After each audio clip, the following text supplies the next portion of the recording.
The drama begins. Dong Shan-kai is a hard-working, stubborn student with great talent for cooking thanks to her mom's recipes. She dreams of studying nutrition so the world will get to know those home-cooked dishes and, along the way, help her humble family get ahead.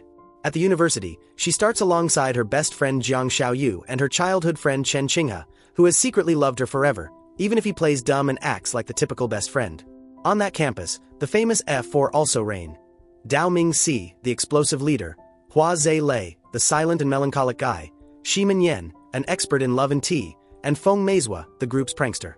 Around them orbit other important figures. Tang Jing, Lei's great love, Si's mother, Dao Mingfeng, a ruthless businesswoman, the older sister Dao Mingzhuang, the chef Tian Yi, the pastry rival Zhou Kaina, and the foreign DJ Thomas, who will appear later in London. From the very first day, Shan-kai clashes badly with Dao Ming-si. As she leaves class, the crowd bunches up to watch the F4 pass by and, in the chaos, someone shoves Shan-kai and her phone ends up on the floor. When she crawls to pick it up, Si accidentally steps on it and smashes it to pieces. Furious, Shan-kai stands up ready to grab someone by the hair. But she ends up grabbing the wrong guy. Dao Ming-si himself, the most feared and spoiled boy at school. He scolds her arrogantly, as if the world revolves around him, but she doesn't back down and throws his truths right in his face. Later, the campus reporter explains to Shan-kai, Xiaoyu, and Qinghe who those four really are. The university idols, bridge geniuses, handsome, rich, and practically untouchable. Nobody dares challenge them because if you get their famous red card, they can humiliate you in 1,000 ways. Cleaning the whole school, getting soaked in a fountain in front of everyone, or being locked overnight in a lab. The clash between Shan-kai and Si doesn't end there. On another occasion, Shan-kai is carrying a birthday cake for Xiaoyu, trips, and the cake ends up smashed right into Dao Ming-si's face. He blows up, shoves her, yells at her, and shows his worst side. But Shan-kai, with her temper through the roof, talks back without fear. She calls him stubborn, narcissistic, and selfish. That nerve is exactly what Si isn't used to receiving. Furious, he marks her with a red card and Shan-kai goes from anonymous student to the F4's official target. Even so, she refuses to let a rich, spoiled guy drag her family's name or her mother's hard work through the mud. In all that chaos, the one who treats her kindly is Hua Zhe-lei. When some guys bother her on the street after an argument with Si, Lei shows up, pulls them away without making a show of it, and offers her a handkerchief to wipe her tears. He, who always seems distant, turns out gentle and calm. For Shan-kai, that difference is huge. Where Si is a storm, Lei is calm. From that moment on, she starts seeing him differently and dreams that maybe someone as special as him could like her. Soon after, Tang Jing returns to campus, an elegant, confident model who has been Lei's great love for years. When Jing shows up, she hugs Lei naturally, and it's immediately clear that what he feels for her is deep and old. Shan-kai, seeing them together, realizes her little crush barely has any space in that story. Even so, she decides to keep living her life and focus on studying, even though her heart tightens every time she sees Lei look at Jing with that mix of tenderness and nostalgia. Dao Ming-si, for his part, begins to obsess over Shan-kai. What at first was the urge to crush her for defying him slowly turns into curiosity, then into an interest he doesn't even understand. He offers her ridiculous things, being his girlfriend in exchange for gifts, clothes, a new phone. As if he could buy her heart with money. Shan-kai rejects him without hesitation, symbolically plants her heel in his face, and makes it clear she's not a luxury doll. That resistance only intrigues him more, and Si starts acting like a jealous kid every time he sees her with Qinghe. The tension grows when Dao Ming-si decides to challenge Qinghe with a red card, just because he sees him walking, eating, and laughing with Shan-kai. She steps between them, yanks the card from his hands, and tells him that if he has a problem, he should handle it directly with her and leave Qinghe out of his whims. Si can't stand being compared to her friend, and even less hearing Shan-kai say to his face that she prefers Qinghe's kind idiot over a rich guy with no heart. Every time she stands up to him, something in him starts to change, even if he doesn't want to admit it. In the middle of all those fights, Shan-kai grows closer to Hua Zhe-lei. They talk on the rooftop, he shows her the city from above, they joke about Paris and about escaping everything. Shan-kai gets excited noticing that Lei listens to her and answers honestly. But reality hits her when she sees a photo of Jing in Lei's hands, and how he looks at it with the same affection as always. That night, Lei gives her a soft kiss on the cheek, a small gesture that leaves her floating, thinking maybe he does like her.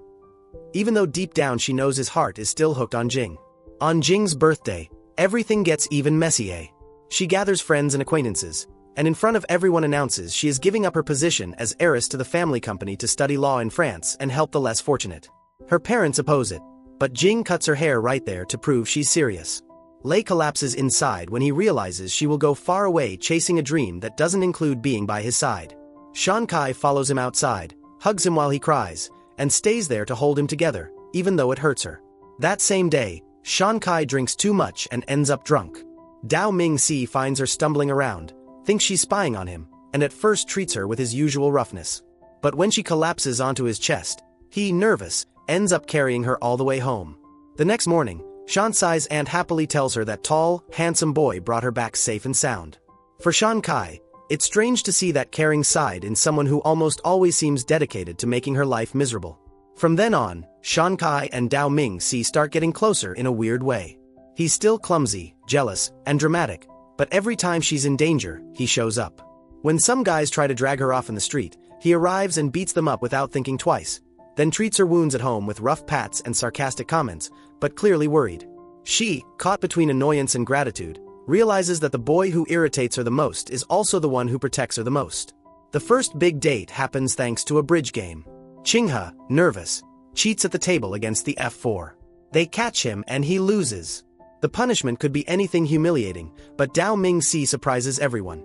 The only thing he wants is for Shan Kai to invite him to dinner. She agrees without much enthusiasm. However, she's late because she goes shopping with her mother and, while Dao Ming-si waits for her in the rain for hours, he ends up soaked and feverish. When they finally meet, the elevator breaks and traps them all night. In that confinement, Si faints, she keeps him warm, holds his head in her lap, and hears, through his delirium, that he needs someone who will truly stay by his side. At dawn, when they're rescued, that experience leaves a mark on both of them that's very hard to ignore. Rumors fly. Everyone believes they spent the night together and that they're already a couple. Shan Kai gets wrapped up in gossip every time someone sees her with Si or with any other boy. At a nightclub, drunk and confused, she thinks the foreign DJ Thomas is Hua Zhe Lei and confesses that she likes him. The next day she wakes up in a hotel, with a polite message from Thomas clarifying that nothing happened, but that if she wants to talk, here's his number. A photo of them together leaks online and a scandal explodes. Now people say Shan Kai is playing with Dao Ming-si and a foreigner at the same time. She tries to explain herself, but Si, hurt by jealousy and insecurity, takes time to believe her. Meanwhile, Dao Ming-si's mother, Dao Ming-feng, watches everything that happens. That woman cannot accept that her son is falling for a poor girl. Convinced that marriage is a business, she starts pulling strings to separate them. She organizes elegant parties, tries to display Shan Kai as someone out of place, and even forces her to play piano in front of a room full of businessmen just to prove whether she really belongs in that world. Shan Kai, trembling, plays a simple but beautiful piece. Then she admits her family isn't rich, that she has no important surname and nothing to offer except her honesty and her hard-working hands. Feng feels insulted and wants to throw her out, but Dao Ming-si gets furious, grabs Shan Kai, and takes her away, determined not to let anyone humiliate her. In parallel, financial problems hit Shan Kai's parents hard. Her father falls into an investment scam and loses 1 million yuan. If they don't pay the money back, he could end up in prison. Shan Kai's heart breaks seeing her mother cry not out of greed, but out of fear of losing her husband. Dao Ming-si sees it all and, almost without thinking, lends Shan Kai that million to save her father. She doesn't want to owe him such an amount, she fears it will turn into a chain, but he proposes a solution. Enter her into a cooking contest where the top prize is, precisely, 1 million yuan. With help from Dao Ming-zhuang, Si's older sister, who also works in gastronomy, Shan Kai prepares for the competition. There she meets Zhou Kaina, a talented perfectionist rival whose technique is impeccable. Shan Kai, on the other hand, cooks from the heart, inspired by the care her mother has always shown her sick father. In the cake round, her creations may not be the most elegant, but when she explains the story behind her recipe, the judges are moved. Although Kaina takes first place, Shan Kai is awarded an extra 500,000 yuan in recognition of her effort and sensitivity. That way, she pays a big part of the debt and feels, for the first time, that her cooking dream can truly change her family's fate. After the contest, Shan Kai starts working at Frankie's restaurant, a place where she meets Chef Tian Yi, a young man who says he's poor and hardworking like her. Together they face an important evaluation. Tian ruins the preparation, the sauce burns, and time runs out. Shan Kai steps in quickly, improvises a solution with leaves from a plant she had used before, and they manage to save the dish just in time. Later she discovers that Tion is actually the heir to a huge pharmaceutical company and pretends to be poor to escape his father's control. She feels betrayed because he downplays her struggles, but when he explains his point, she ends up understanding. He's also fighting a family that wants to choose his life for him, just like Dao Ming-si. The days go on and between work, studies, and family problems, the bond between Shan Kai and Dao Ming-si solidifies and breaks at the same time. They live through a trial month of dating, during which she temporarily moves into his house, under the grandmother's supervision. Shan Kai cooks, cleans, studies, and the grandmother treats her like another granddaughter, while watching Dao Ming-si start to study for real, become more responsible, and less impulsive. The grandmother, seeing the change, even plans for them to marry in secret and then drop the news on Dao Ming-feng when there's no way out. But the mother doesn't sit still. She manipulates contracts and business deals to get Shansai's friends and Qinghe's and Xiaoyou's families into trouble. Shan Kai, who can't stand seeing her loved ones suffer because of her relationship, decides to sacrifice herself. In front of Dao Ming-si, under a downpour, she tells him she no longer loves him and wants to break up, even though inside her soul is falling apart. He, devastated, begs her to trust him, that he will protect her from everything, but she stays firm and leaves for the countryside, convinced that walking away is the only way to avoid more damage. In her hometown, Shan Kai returns to her family's small restaurant and throws herself into cooking. Her dishes start getting attention. Customers record videos, upload them online, and one goes viral, showing the country girl with golden hands for food. Hua Zhe, browsing online, finds those videos and feels proud of her, but also moved by the strength with which she keeps going. He decides to visit the town, eat with Shansai's family, and gently push her not to hide from the world or from her own feelings. Over time, thanks to Lei and the F4's friends, Shan Kai returns to the city. They get her a simple but cozy apartment, furnished by everyone together, so she can have a fresh start. Meanwhile, Dao Ming-si, still hurt by the way she vanished without explanation, sinks into pride and sadness. When they finally cross paths at the university, neither really knows how to talk. He confronts her, reproaches her for deciding for both of them without telling him the truth about his mother's threats. And in that conversation it becomes clear that they love each other, but they're covered in wounds. In one of those arguments, Shan Kai tries to return the necklace he gave her as a symbol of his feelings. Dao Ming-si takes it and throws it into the water, rebellious and hurt. She, without thinking, jumps in after it, determined to get it back, because that small object represents everything she has tried to deny. Hua Zhe ends up jumping into the water too to help her, and together they find the necklace. Afterwards he takes her to a rooftop so she can scream, cry, and let out everything she's been holding in, because he knows that only by facing her own heart will she be able to decide what to do. The person who finally opens her eyes is Dao Ming-si's grandmother. She meets Shan Kai at a restaurant and listens to her tell the whole story. How she gave up her happiness to save her friends, how she left Si's side because of Dao Mingfeng's power games. The grandmother, firm and caring, tells her she was wrong to sacrifice herself so much. No one will carry that pain except her. She reminds her that happiness must also be defended, that it isn't fair to live always thinking only of others. Shan Kai breaks down crying and, as soon as the grandmother leaves, she runs after the car to confess something she can't keep holding back. She still loves Dao Ming-si and, no matter how hard she tries, she can't stay away from him. From then on, Shan Kai decides to stop running.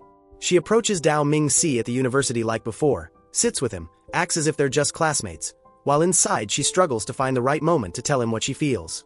He, still hurt, resents her because he thinks that if she had confessed her love earlier, he would have faced the entire world for her. That tension explodes at a tea gathering organized by their friends. Nobody knows they're together, so both pretend to be almost strangers. When the awkwardness becomes unbearable, they step out to talk alone. He complains that she always worries more about others than about their own relationship, that she hides behind the excuse of protecting everyone. Shan Kai, for the first time, doesn't run. She catches up to him, looks him in the eyes, and shouts that she loves him, in front of everyone. She also confesses they've been dating in secret for a while. Dao Ming-si hugs her tightly and, at last, their relationship stops being a hidden shadow. The problem is that Dao Ming-feng still has cards to play. She decides to take her son out of the country almost by force, blocks his cards, and sends her bodyguards to take him to London under the excuse of urgent company matters. When Shan Kai finds out, she makes an equally drastic decision. Sell what little she can, take a flight, and follow him. Arriving in London, she gets robbed and loses her phone, but she runs into Thomas, the DJ she met in China, who helps her find somewhere to stay.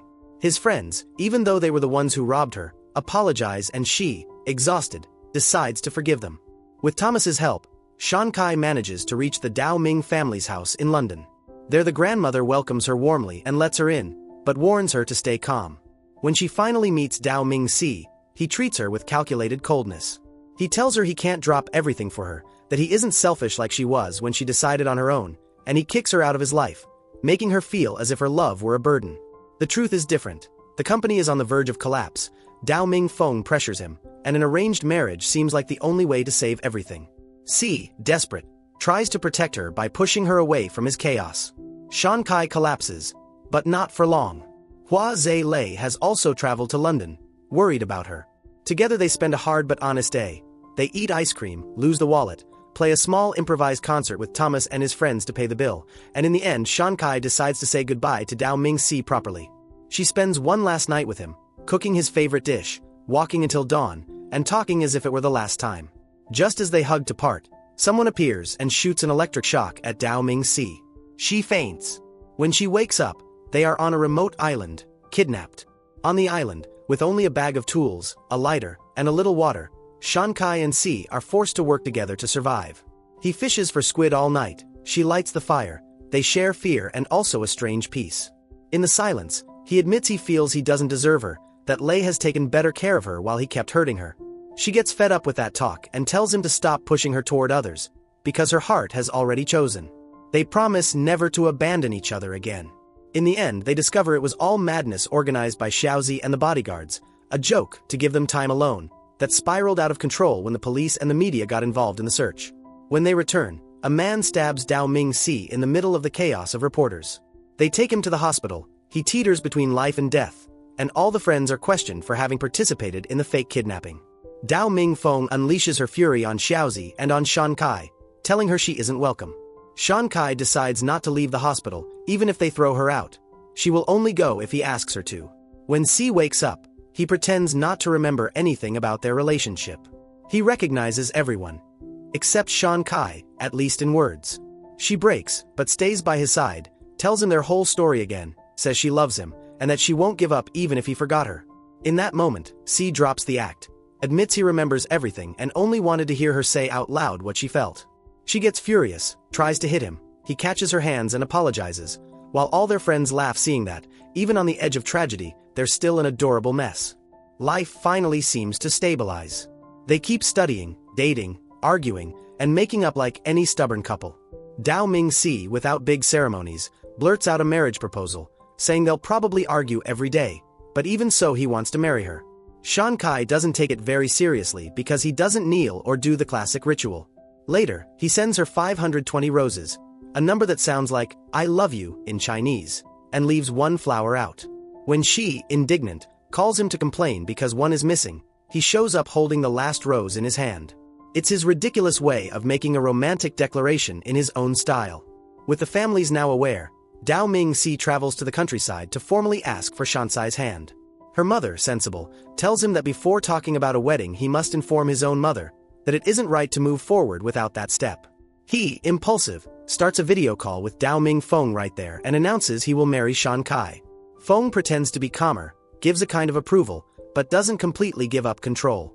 Then the friends prepare for an improvised bachelor party, while Shan Kai tries on the dress with the grandmother and the F4 sigh because, after so many twists, they finally seem to be reaching the end of the drama. The last blow from Feng was still missing. The mother cancels an important visit to Shansai's family at the last minute. Then Dao Ming Si disappears one day before the wedding and is kept locked up, without food or water, to force him to accept marrying Xiaozi for the good of the company. The friends, in turn, kidnap Xiaozi and take her to Shan Kai so she can tell her the truth. Si is willing to sacrifice everything for her, even his health. They ask Shan Kai to go convince him to marry Xiaozi, because if he insists on loving her, he'll end up destroying himself. Shan Kai enters the room, sees him lying on the floor, half unconscious, and instead of pretending, she ends up confessing that she can't keep separating from him. She says that if he doesn't eat, she won't eat either, and that if they're going down, they go down together. Dao Ming Feng faces a scene she never imagined. Her son weakened by a hunger strike, Shan Kai drenched by the rain, refusing to move from the doorway. Si's sister, fed up, rebels against her own mother. Xiaozi declares she won't marry someone who doesn't love her, and her father, who was the key partner, signs the business contract anyway without demanding the marriage. The excuse holding the whole drama together collapses. Finally, Fong has no choice but to let go of control. They tell Shan Kai that no one will ever separate them again, but she, exhausted, collapses as soon as she crosses the door. When she wakes up, Shan Kai feels like everything was a dream. Their friends prank her by saying Dao Ming-si went to London to marry Xiaozi, but in reality he is waiting right there, in a suit, ready to become her husband. Between harsh jokes, absurd games where they make her choose among the F4, and pushed along by Dao Mingzhuang's insistence, she finally faces one last reality. If she doesn't want to marry anyone else, the only option left is to marry Dao Ming-si. He truly kneels, drops the theatrics, and asks her to marry him. She accepts, the friends applaud, and the drama that seemed endless finally finds its closure. Sometime later, on a quiet morning, the smell of something burning wakes the new couple up. They rush to the kitchen and find Dao Ming-fong trying to make them breakfast and failing spectacularly. With a mix of pride and defeat, she admits it will be the first and last time she cooks for them, because she has decided to live on her own, travel, meet new people, and stop burying herself only in work. The house feels different, lighter. Shan Kai and Dao Ming-si, after so many back and forths, learn to live a simple kind of happiness. They argue over silly things, make up easily, and walk together through the city like any young marriage that, after surviving a roller coaster of misunderstandings, threats, travel, kidnappings, contracts, and toxic parents, finally learns to move in the same direction. End of the drama.